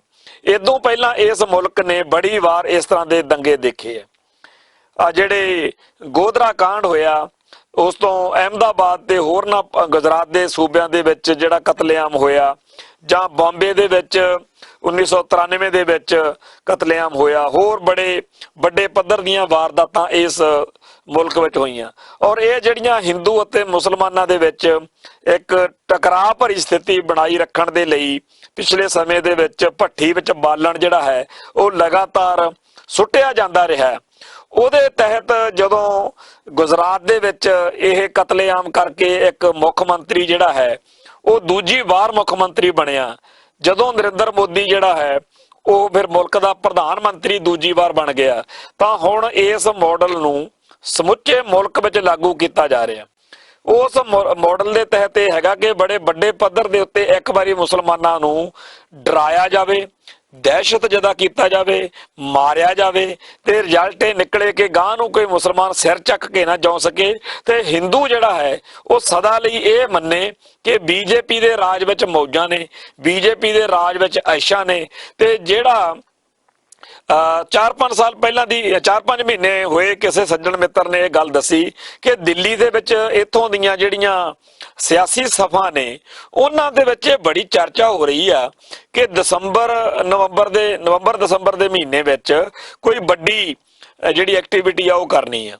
ਤੇ ਉਸ ਤੋਂ ਥੋੜੇ ਦਿਨ ਬਾਅਦ ਵਿੱਚ ਅਸੀਂ ਜਦੋਂ ਚਰਚਾ ਕੀਤੀ ਮੈਂ ਤੇ ਮੇਰੇ ਸੱਜਣ ਨੇ, ਤਾਂ ਅਸੀਂ ਸੋਚਿਆ, ਕਿਉਂਕਿ ਉਦੋਂ ਇਹ ਗੱਲ ਵਾਪਰੀ ਸੀ ਜਿਹੜੀ ਕਸ਼ਮੀਰ ਦੇ ਵਿੱਚ ਵਾਪਰੀ ਹੈ, ਤੇ ਸਾਡੀ ਉਹ ਪਹਿਲਾਂ ਹੋਈ ਗੱਲਬਾਤ ਦੇ ਵਿੱਚ ਵੀ ਇਹੋ ਜਿਹਾ ਹੀ ਸੀ ਕੁਛ ਕਿ ਮੁਸਲਮਾਨਾਂ ਨਾਲ ਸੰਬੰਧਿਤ ਕੁਝ ਕਰਨਾ ਚਾਹੁੰਦੇ ਆ। ਤੇ ਮੁਸਲਮਾਨਾਂ ਨਾਲ ਸੰਬੰਧਿਤ ਸਾਨੂੰ ਲੱਗਿਆ ਕਿ ਕਸ਼ਮੀਰੀ ਮੁਸਲਮਾਨਾਂ ਦਾ ਜਿਹੜਾ ਘਾਣ ਕੀਤਾ, ਜਿਹੜਾ ਉੱਥੇ ਇਹਨਾਂ ਨੇ 5 ਅਗਸਤ ਤੋਂ ਉੱਥੇ ਬੈਨ ਕਰਕੇ ਲੋਕਾਂ ਦੀ ਜ਼ਿੰਦਗੀ ਜਿਹੜੀ ਆ ਉਹ ਇੰਟਰਨੈਟ ਬੰਦ ਕਰ, ਸਾਰਾ ਕੁਝ ਬੰਦ ਕਰ, ਉੱਥੇ ਜਿਸ ਤਰੀਕੇ ਨਾਲ ਜ਼ੁਲਮ ਹੋਇਆ ਵੀ ਇਹੀ ਕੁਝ ਕਹਿੰਦੇ ਹੋਣੇ ਆ। ਪਰ ਸਾਨੂੰ ਆਹ ਨਹੀਂ ਸੀ ਪਤਾ ਜਿਹੜਾ ਅਸੀਂ ਹੁਣ ਦੇਖ ਰਹੇ ਆ ਕਿ ਜਿਵੇਂ ਪਹਿਲਾਂ 3 ਤਲਾਕ ਵਾਲਾ ਫੈਸਲਾ ਹੋਇਆ, ਫਿਰ ਕਸ਼ਮੀਰ ਬਾਰੇ ਫੈਸਲਾ ਹੋਇਆ, ਫਿਰ ਸਾਰੇ ਭਾਰਤ ਵਿੱਚ ਜਿੱਥੇ ਮਰਜੀ ਜਿਸ ਮਰਜੀ ਥਾਂ ਦੇ ਉੱਤੇ ਹਿੰਦੂ ਉਨਮਾਦੀ ਭੀੜਾਂ ਮੁਸਲਮਾਨਾਂ ਨੂੰ ਫੜ ਕੇ ਉਹਨਾਂ ਨੂੰ ਕਹਿੰਦੇ ਵੀ ਬੋਲੋ ਤੁਸੀਂ ਜੈ ਸੀਤਾਰਾਮ ਜਾਂ ਇਸ ਤਰ੍ਹਾਂ ਦੀਆਂ ਗੱਲਾਂ, ਉਹ ਫਿਰ ਕਤਲ ਹੋਏ। ਤੇ ਹੁਣ ਜਿਹੜਾ ਇਹ ਮਾਹੌਲ ਇੱਕ ਪਹਿਲਾਂ ਉਹਨਾਂ ਨੇ ਬਣਾਇਆ ਹੋਇਆ, ਤੇ ਹੁਣ ਜਦੋਂ ਇਸ ਨਾਗਰਿਕਤਾ ਸੋਧ ਬਿੱਲ ਦੇ ਬਹਾਨੇ ਅੱਗ ਭੜਕਾਈ ਜਾ ਰਹੀ ਆ ਤੇ ਇੱਕ ਬਹੁਤ ਵੱਡੇ ਕਤਲੇਆਮ ਦੀ ਜਿਹੜੀ ਆ ਆਮਦ ਉਹ ਸਾਡੇ ਬਰੂਹਾਂ ਉੱਤੇ ਆ। ਕੀ ਇਸ ਕਤਲੋਗਾਰਦ ਭਰੇ ਮਾਹੌਲ ਦੇ ਵਿੱਚ ਸਾਡੇ ਕੋਈ ਫਰਜ਼ ਨਹੀਂ ਬਣਦੇ? ਜਿਹੜਾ ਸਾਨੂੰ ਇਹ ਮਿਲਿਆ ਹੋਇਆ ਕਿ ਬਾਬੇ ਨਾਨਕ ਨੇ ਬਾਬਰ ਬਾਣੀ ਚ ਕਿਹਾ ਕਿ ਤੈਂ ਕੀ ਦਰਦ ਨਾ ਆਇਆ, ਕੀ ਅਸੀਂ ਹੁਣ ਵੀ ਇਕੱਲਾ ਇਹੀ ਕਹਿਣ ਜੋਗੇ ਆ? ਇਦੋਂ ਪਹਿਲਾਂ ਸਾਡਾ ਕੋਈ ਫਰਜ਼ ਨਹੀਂ। ਅਕਾਲੀ ਲੀਡਰਸ਼ਿਪ ਨੇ ਇੱਕ ਵਾਰੀ ਫੇਰ ਲਿੱਦ ਕਰ ਦਿੱਤੀ ਹੈ। ਅਕਾਲੀ ਲੀਡਰਸ਼ਿਪ ਨੇ ਇੱਕ ਵਾਰੀ ਫੇਰ ਪੰਥ ਦੀ ਪਿੱਠ ਵਿੱਚ ਛੁਰਾ ਮਾਰਿਆ। ਅਕਾਲੀ ਲੀਡਰਸ਼ਿਪ ਇਹ ਭੁੱਲ ਹੀ ਗਈ ਕਿ ਸਾਡੇ ਕੁਝ ਧਰਮ ਦੇ ਨਿਯਮ ਨੇ ਜਿਹਦੇ ਤਹਿਤ ਜਿਹੜਾ ਪੀੜਤ ਵਰਗ ਵਾ, ਜਿਹੜਾ ਦੁਖੀ ਆ, ਜਿਹੜਾ ਅੰਡਰਡੌਗ ਆ, ਜਿਵੇਂ ਕਿ ਕਸ਼ਮੀਰੀ ਪੰਡਤਾਂ ਉੱਤੇ ਜਦੋਂ ਜ਼ੁਲਮ ਹੋ ਰਹੇ ਸੀ ਅਸੀਂ ਉਹਨਾਂ ਦੀ ਬਾਹ ਫੜੀ ਸੀ। ਸੋ ਉਸੇ ਲੜੀ ਤਹਿਤ ਇਸ ਵਾਰੀ ਭਾਰਤ ਦੇ ਵਿੱਚ ਤਾਂ ਕਿ ਸਾਰੇ ਸੰਸਾਰ ਦੇ ਵਿੱਚ ਮੁਸਲਮਾਨਾਂ ਦੇ ਖਿਲਾਫ ਜਿਹੜਾ ਹਿੰਦੂ ਕੱਟੜਵਾਦ ਦਾ ਇਹ ਝੰਡਾ ਝੂਲਣ ਜਾ ਰਿਹਾ, ਇਹਦੇ ਲਈ ਸਾਡੇ ਕੁਝ ਫਰਜ਼ ਬਣਦੇ ਆ ਔਰ ਉਹਨਾਂ ਫਰਜ਼ਾਂ ਪ੍ਰਤੀ ਆਪਦੇ ਫਰਜ਼ ਨਿਭਾਉਣ ਦੀ ਥਾਂ ਅਖਲਾਕੀ ਤੌਰ ਦੇ ਉੱਤੇ ਇੱਕ ਭੈੜੀ ਗੱਲ ਜਿਹੜੀ ਆ ਅਕਾਲੀ ਦਲ ਨੇ ਕੀਤੀ ਆ। ਪਰ ਇਸ ਅਕਾਲੀ ਦਲ ਦੇ ਇਹਨਾਂ ਫੈਸਲਿਆਂ ਦੇ ਨਾਲ ਸਮੁੱਚੇ ਪੰਥ ਦਾ ਫੈਸਲਾ ਨਹੀਂ ਹੋਣਾ ਚਾਹੀਦਾ। ਸਮੁੱਚੀਆਂ ਸਿੱਖ ਸੰਗਤਾਂ, ਸਿੱਖ ਜਥੇਬੰਦੀਆਂ ਨੂੰ ਆਪਣੇ ਲੈਵਲ ਦੇ ਉੱਤੇ ਸਾਰੇ ਸੰਸਾਰ ਦੇ ਵਿੱਚ ਦੱਸਣ ਦੀ ਲੋੜ ਆ ਕਿ ਅਸੀਂ ਨਾਗਰਿਕਤਾ ਸੋਧ ਬਿੱਲ ਦੇ ਨਾਲ ਨਹੀਂ, ਅਸੀਂ ਮੋਦੀ ਅਤੇ ਭਾਜਪਾ ਦੇ ਇਸ ਮੁਸਲਮਾਨ ਵਿਰੋਧੀ ਜਿਹੜਾ ਪ੍ਰੋਜੈਕਟ ਵਾ ਇਹਦੇ ਹੱਕ ਵਿੱਚ ਨਹੀਂ, ਅਸੀਂ ਕਿਸੇ ਵੀ ਤਰ੍ਹਾਂ ਦੇ ਫਿਰਕੂ ਜਨੂਨ ਦੇ ਹੱਕ ਵਿੱਚ ਨਹੀਂ, ਅਸੀਂ ਹਿੰਸਾ, ਨਫ਼ਰਤ ਅਤੇ ਕਤਲੋਗਾਰਦ ਭਰੇ ਇਸ ਮਾਹੌਲ ਦੇ ਹੱਕ ਵਿੱਚ ਨਹੀਂ। ਅਸੀਂ ਸਮੁੱਚੇ ਭਾਈਚਾਰੇ ਨੂੰ ਇਹ ਦੱਸਣਾ ਚਾਹੁੰਦੇ ਆ ਕਿ ਅਸੀਂ ਤਾਂ ਨਾਨਕ ਨਾਮ ਚੜ੍ਹਦੀ ਕਲਾ ਤੇਰੇ ਭਾਣੇ ਸਰਬੱਤ ਦਾ ਭਲਾ, ਅਸੀਂ ਸਰਬੱਤ ਦਾ ਭਲਾ ਮੰਗਣ ਵਾਲੇ ਲੋਕ ਆ। ਅਸੀਂ ਜਦੋਂ ਰਾਜ ਭਾਗ ਵੀ ਭੋਗੇ ਨੇ ਮਹਾਰਾਜਾ ਰਣਜੀਤ ਸਿੰਘ ਦੇ ਰਾਜ ਦੇ ਵਿੱਚ, ਅਸੀਂ ਉਸ ਮੌਕੇ ਜਿਹੜੀਆਂ ਵੱਡੀਆਂ ਪੋਸਟਾਂ ਸੀ ਉਹਨਾਂ ਉੱਤੇ ਬਿਨਾਂ ਕਿਸੇ ਵਿਤਕਰੇ ਤੋਂ ਜਨਰਲ ਬੈਂਤੂਰਾ ਵਰਗੇ ਤੇ ਇਵੇਂ ਹੀ ਫਕੀਰ ਅਜੀਜ਼ੁਦੀਨ ਵਰਗੇ ਤੇ ਤੇਜਾ ਸਿੰਘ ਤੇ ਲਾਲ ਸਿੰਘ ਵਰਗੇ, ਉਹ ਗੈਰ ਸਿੱਖ ਸੀ ਸਾਰੇ, ਕੋਈ ਈਸਾਈ ਹੋਵੇ, ਕੋਈ ਮੁਸਲਮਾਨ ਹੋਵੇ, ਕੋਈ ਹਿੰਦੂ ਹੋਵੇ, ਉਹਦੇ ਜਿਹੜੇ ਗੁਣ ਨੇ, ਜੇਕਰ ਉਹਦੇ ਕੋਲੇ ਇਸ ਚੀਜ਼ ਨੂੰ ਹੈਂਡਲ ਕਰਨ ਦਾ ਗੁਣ ਵਾ, ਉਹਦੀ ਯੋਗਤਾ ਆ, ਅਸੀਂ ਉਹਦੀ ਯੋਗਤਾ ਅਨੁਸਾਰ ਉਸ ਬੰਦੇ ਨੂੰ ਉਹਦੇ ਬਣਦੇ ਹੋਏ ਰੁਤਬੇ ਜਿਹੜੇ ਆ, ਸਟੇਟਸ ਜਿਹੜੇ ਆ, ਉਹ ਦਿੱਤੇ ਨੇ।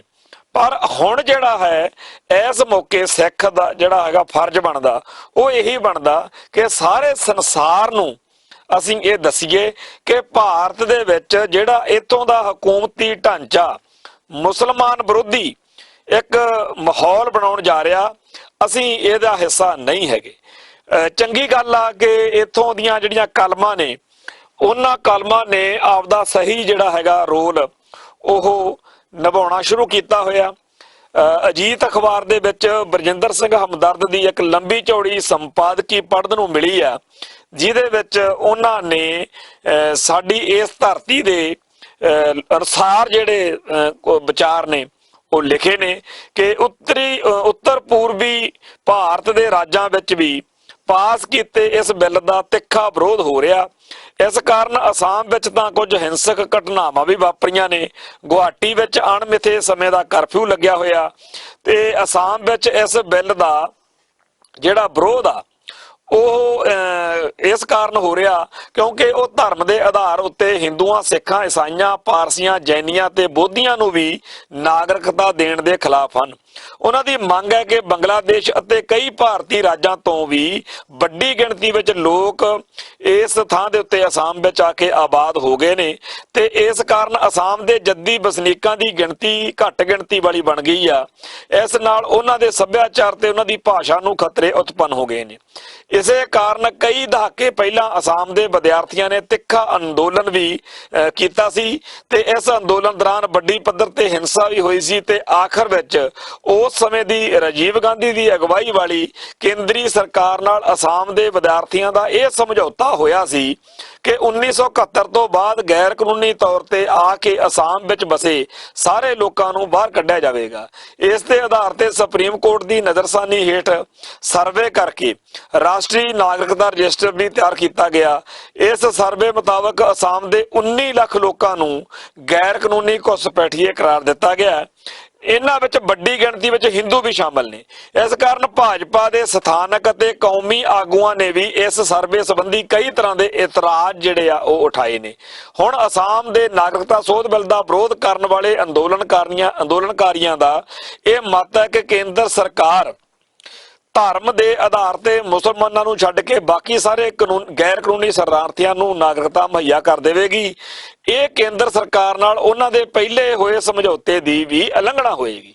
ਸੋ ਜਿੱਥੇ ਜਿੱਥੇ ਵੀ ਇਸ ਸਮਝੌਤੇ ਦੇ ਜਾਂ ਇਸ ਬਿੱਲ ਦੇ ਅਸਰ ਦਿਖ ਰਹੇ ਨੇ ਉੱਥੇ ਹਰ ਥਾਂ ਦੇ ਉੱਤੇ ਲੋਕ ਇਸ ਬਿੱਲ ਦੇ ਨਿਕਲਣ ਵਾਲੇ ਜਿਹੜੇ ਰਿਜ਼ਲਟ ਨੇ ਉਹਨਾਂ ਤੋਂ ਬਹੁਤ ਜ਼ਿਆਦਾ ਦੁਖੀ ਨੇ ਤੇ ਸਭ ਤੋਂ ਵੱਡਾ ਦੁੱਖ ਜਿਹੜਾ ਹੈ ਉਹ ਹੈਗਾ ਕਿ ਫਿਰਕੂ ਜਿਹੜਾ ਜਨੂਨ ਆ ਵੀ ਉਹ ਸਭ ਹੱਦਾਂ ਬੰਨੇ ਟੱਪ ਜਾਏਗਾ।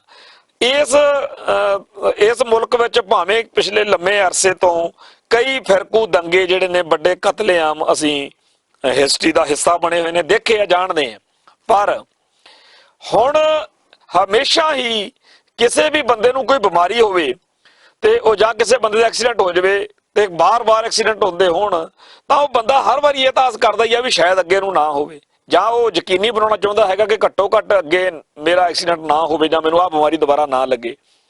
ਤਾਂ ਇਵੇਂ ਹੀ ਇਸ ਮੁਲਕ ਦੇ ਲੋਕਾਂ ਦਾ ਇਹ ਸੋਚਣਾ ਜਾਂ ਇਹ ਕਹਿਣਾ ਕਿ ਕਤਲੋਗਰਦ ਨਾ ਹੋਵੇ, ਫਿਰਕੂ ਜਨੂਨ ਨਾ ਵਧੇ, ਇਹ ਸੋਚਣਾ ਉਹਨਾਂ ਦਾ ਸਹੀ ਹੈ।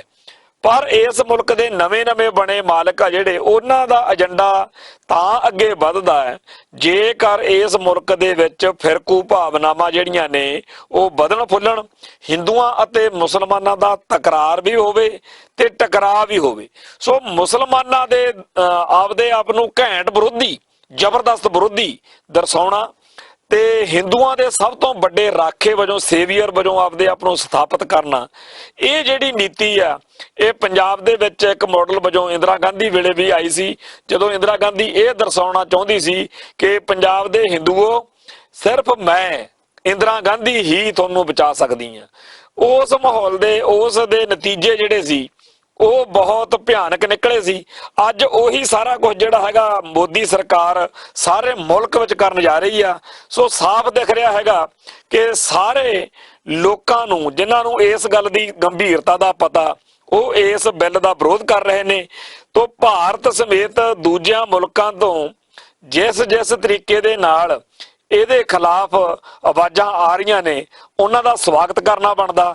ਬਤੌਰ ਸਿੱਖ ਸਾਰੇ ਸੰਸਾਰ ਦੇ ਵਿੱਚ ਲੋਕਾਂ ਦੇ ਸਾਹਮਣੇ ਸਾਨੂੰ ਇਹ ਗੱਲ ਉਭਾਰਨੀ ਚਾਹੀਦੀ ਆ ਕਿ ਨਾਗਰਿਕਤਾ ਸੋਧ ਬਿੱਲ ਜਿਹੜਾ ਭਾਰਤ ਵਿੱਚ ਮੋਦੀ ਸਰਕਾਰ ਨੇ ਪੇਸ਼ ਕੀਤਾ, ਪਾਸ ਕੀਤਾ, ਅਸੀਂ ਇਹਦੇ ਖਿਲਾਫ ਆ।